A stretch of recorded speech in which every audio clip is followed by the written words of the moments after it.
예, 두 나라가 여전히 이렇게 세워졌습니다. 사울의 나라와 다윗의 나라입니다. 그런데 이 두 나라 간에 오늘 전쟁이 벌어지는데 참 전쟁이 잔악한 모습으로 이렇게 이루어져 있음을 우리로 하여금 보게 합니다. 우리 여기 그 12절에 보시면 넬의 아들 아브넬이 나오고 사울의 아들 이스보셋의 신복들이 나옵니다. 그래서 이 사람들이 마하나임에서 나와서 기브온에 이르렀다 그러는데 이 기브온은요, 그 다윗이 본거지로 삼았던 헤브론으로부터 한 35km가 되는 곳이고, 이 이스보셋의 본거지였던 마하나임으로부터는 약 60km가 되는 지점입니다. 그러니까 오히려 다윗 쪽 진영에서 가까운 곳이었죠. 그런데 이 기브온에 이스보셋의 신복들이 기브온에 이르렀다는 것은 이 아브넬과 이 이스보셋이 이 기브온을 차지하기 위해서 군사적인 행동을 먼저 취했다는 것으로 우리는 짐작할 수 있습니다. 그래서 여기 13절에 보면 그들이 어디에 서 있었냐면 기브온 목가에 그들이 만났습니다. 그래서 이쪽에 못 이쪽에 앉고 못 저쪽에 이렇게 대치하고 있는 상황이라고 말하는데 이 기브온 목가는 당시에 상당히 큰 저수지였다고 합니다. 그렇기 때문에 포위가 되더라도 이 성이 포위가 되더라도 생명을 연장할 수 있었고 물이 귀한 가나안에서 아주 중요한 식수 공급원이었기 때문에 전략적으로 차지하는 바가 상당히 컸다고 알려져 있습니다. 그렇기 때문에 그들은 이곳에 지배권을 두고 쟁탈하기 시작했던 것 같습니다. 어쨌든 이 전쟁을 살펴보면요 참 잔인합니다. 여기 13절에 보면 스루야의 아들 요압과 다윗의 신복들도 나와 기브온 목가에서 그들을 만났고 14절에 보면 먼저 이스보셋의 신복이라고 하지만 사실은 신복이라고 하기에는 대단히 교만한 사람이었습니다. 어저께도 말씀을 나누었지만 이 사울의 첩을 그가 취하고 이것에 대해서 이스보셋이 뭐라고 하니까 내가 이 유다의 계머리냐 이러면서 나를 무시하지 말라 이렇게 이야기하고 이것에 대해서 전혀 왕인 이스보셋이 한마디도 거들지 못하는 그러한 상황인 것을 보면 이 아브넬은 상당히 교만한 사람일 뿐만 아니라 이 권력에 대한 욕심이 있었던 사람임을 우리는 분명히 알 수 있습니다. 그리고 이 아브넬이 누구에게 이야기합니까? 14절에 보면 요압에게 이야기하는데 이 요압도 마찬가지죠. 다윗의 사촌이기도 합니다. 왜냐하면 스루야가 다윗의 누이이기 때문이죠. 조카이죠. 그래서 이 요압은 어떤 사람입니까? 요압도 마찬가지로 이 다윗에게 있어서 충성스러운 신하였음에 분명합니다. 그런데 이 요압도 마찬가지로 대단히 권력에 대한 욕심이 강력했던 사람이고 그래서 그가 다윗에게 충성하기도 하지만 반면에 다윗의 아주 중요한 명령들을 어겼던 것을 우리는 기억해야 합니다. 예를 들자면 사랑하는 아들 이 다윗의 아들 이 압살롬이 반역을 했지만 그를 살려두라고 분명히 당부했습니다. 그런데 그는 이 압살롬을 죽였죠. 이 외에도 이 요압은 자신의 뜻대로 그렇게 행했던 것들을 볼 수 있습니다. 아마사라든가 또 나중에 이 아브넬, 자기의 동생을 죽였던 이 아사엘을 죽였던 이 아브넬을 분명히 다윗은 품었는데 이 요압이 그를 살인하는 그러한 장면을 우리는 기억할 수 있습니다. 어쨌든 이 아브넬과 요압이 두 사람은 대단히 권력에 대한 욕심이 있었던 사람이고 왕의 명령을 거절할 만큼 대단히 또 교만한 사람이기도 했습니다. 그리고 야심이 가득한 사람이었죠. 이 두 사람이 대치하고 있는 상황입니다. 그래서 이 두 사람이 이렇게 한 사람에게 이야기합니다. 아브넬이 요압에게 이르되 원하건대 청년들에게 일어나서 우리 앞에서 겨루게 하자. 여기서 이 겨루게 하다라는 이 히브리어라고 샤크는요 비웃다 조롱하다 이런 뜻입니다. 이 마치 사무엘상에 보면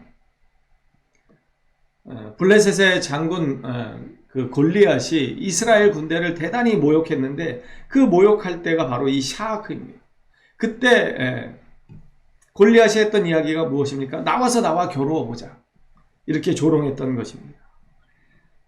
지금 이 아브넬이 요압에게 그렇게 이야기하고 있습니다. 조롱하는 것이죠.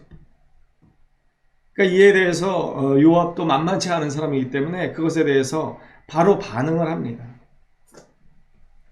그래서 15절에 보면 그들이 일어나 그 수대로 나아가니 베냐민과 사울의 아들 이스보셋 편에 12명 그리고 다윗의 신복 중에 12명 12지파를 대표하는 듯이 12명 대표를 뽑아가지고 16절에 보면 한치의 망설임이 없습니다. 각기 상대방의 머리를 잡고 칼로 상대방의 옆구리를 찌르며 일제히 쓰러진지라. 여러분 생각해 보십시오. 지금 칼만 들었습니다. 방패도 들지 않고요. 방패를 들었다면 상대방의 머리를 움켜잡을 수가 없는 것이죠. 그런데 이 군사 12이 서로의 머리칼을 쥐어지고 한쪽에는 칼을 들고 옆구리를 서로 찔러대는 이 잔인한 광경을 생각해 보십시오. 누가 살아남을 수 있겠습니까? 다 죽자고 하는 전쟁입니다. 이 아브넬의 비웃음, 조롱, 그리고 이것에 대항하는 이 요압의 자존심이 결국은 이 무고한 생명을 그냥 다 죽음으로 몰고 갑니다. 오늘 설교의 제목이 소모전입니다. 이것은 하나님께서 인정하신 전쟁이 아닙니다. 그저 자신들의 욕심과 권력과 자존심을 걸고 싸우는 싸움입니다. 그것 때문에 청년들이 죽임을 당하는 것이죠. 그래서 이것을 헬갓 핫수림이라고 부릅니다. 이 헬갓은 바위이고 핫수림은 여러 가지 의미가 있지만 날카로운 칼 정도로 해석할 수 있습니다. 날카로운 칼의 바위, 날카로운 칼의 들판 이렇게 해석을 할 수 있습니다. 그래서 결국 이 24명의 대표 선수들은 다 죽임을 당합니다. 그리고 우리가 내일 또 나누게 되겠지만 결국 이 일로 인해서 누가 죽습니까? 아사헬이라고 하는 이 다윗의 신복 그리고 이 유다의 군대 장관이 죽임을 당합니다. 그리고 이스라엘은 400명에 가까운 군사들이 또 죽임을 당하는 그런 어처구니 없는 결과를 초래하게 됩니다. 여기 일제히 쓰러진지라 이렇게 이야기하는데 이 일제히 쓰러졌다는 것은 동일하게 다 죽음을 맞이했다는 것입니다. 어느 누구도 여기서 살아남지 못하고 결국 그 24명의 대표 군사들이 다 죽임을 당했다는 것입니다. 이것이 얼마나 무모한 전쟁이었는지를 우리에게 보여줍니다. 어느 누구도 살아남을 수 없는 그 전쟁을 이 두 사람은 지금 치르고 있는 것입니다. 그래서 그 18절부터 보면 스루야의 세 아들 중에 이 아사엘이 이 아브넬을 쫓습니다. 그래서 아브넬이 뒤를 돌아보면서 이렇게 이야기합니다. 나를 쫓지 말고 오른쪽으로나 왼쪽으로나 가서 다른 청년 하나를 붙잡아서 그의 군복을 빼앗아라. 이 말은 이 아사엘도 마찬가지로 이 어떤 그 전장에서의 그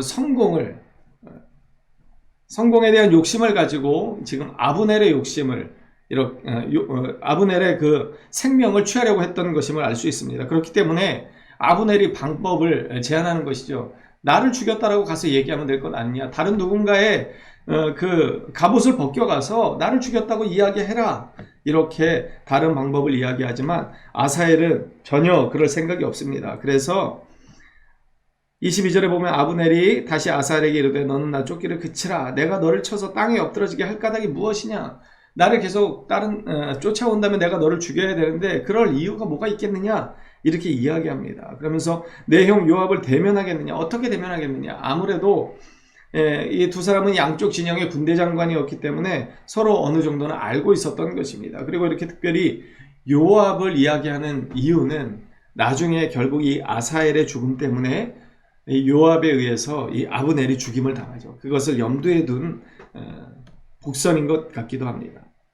그렇지만 23절에 보면 아사엘이 물러가기를 거절하며 아브넬이 창 뒤 끝으로 그의 배를 찌르고 창이 그의 등을 꿰뚫고 나간지라. 곧 그곳에 엎드러져 죽음에 아사엘이 엎드러져 죽은 곳에 이르는 자마다 머물러 섰더라.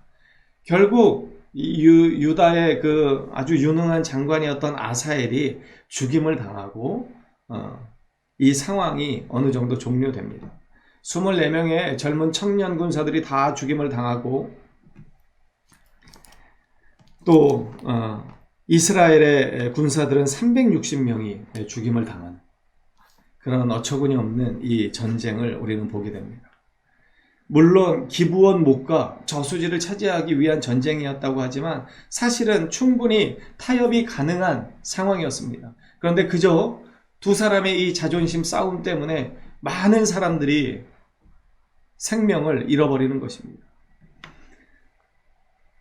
이 아브넬 그리고 요압은 이스보셋 그리고 다윗의 신복이었습니다. 하지만 그들은 이 두 왕의 신복이었다기보다는 자신들의 욕심을 계속해서 추구합니다. 결국 그래서 둘 다 누군가에 의해서 죽임을 당하는 그러한 비참한 최후를 맞게 되는 것을 우리는 알 수 있습니다. 여러분, 충성이라고 하는 것, 그것은 나의 어떤 능력을 드러내는 것 그 이전에 내가 섬기는 자에게 최선을 다하는 것입니다. 내가 섬기는 주인의 뜻을 헤아리는 것, 그것이 바로 충성입니다. 우리가 주님 앞에 충성을 다한다고 할 때도 마찬가지죠. 나의 어떤 달란트를 드러내는 것, 이것이 중요한 것이 아니라 하나님의 뜻을 발견하고 그 하나님의 뜻에 나를 맞추는 것이 중요합니다. 겟세마네에서 기도했던 예수님의 그 기도가 우리에게 본이 되는 이유가 바로 여기 있습니다. 주님은 주님의 어떤 하나님 되심을 절대로 드러내지 않았습니다. 그저 아버지의 뜻에 철저하게 순복하셨습니다. 그 순종 때문에 결국 우리는 구원함을 얻고 생명을 얻게 되는 것입니다. 여러분, 참된 충성이란 순종을 이야기하는 것입니다. 여러분, 주님 앞에 얼마나 충성하십니까? 혹시 내가 충성이라는 이름으로 내 능력을, 내 어떤 이름을 드러내기 원하고 있지는 않은지 우리는 돌이켜 봐야 합니다. 이 요압과 아브넬, 이 두 사람은 다윗과 이스보셋의 신복이라고 이야기했지만, 그들에게 충성한다고 이야기했지만 결국 그들의 자존심 때문에 많은 손해를 끼치는 그러한 상황을 이렇게 벌이게 되는 것입니다. 우리도 마찬가지죠. 하나님의 뜻을 행한다고 하면서 나를 내려놓지 못하면 여러분, 우리 또한 마찬가지입니다. 또 하나의 아브넬, 또 하나의 요압이 되는 것입니다. 필요 없는 전쟁을 치르게 되는 것이죠. 오직 하나님의 뜻에 나의 모든 자존심을 내려놓을 수 있는 믿음의 은혜가 우리들 가운데 있게 되기를 간절히 소망합니다. 그래서 필요 없는 전쟁을 피하고 화합하고 화목하는, 성령이 하나 되게 하신 것을 힘써 지키는 그러한 믿음의 은혜가 우리들 가운데 있게 되기를 간절히 소망합니다.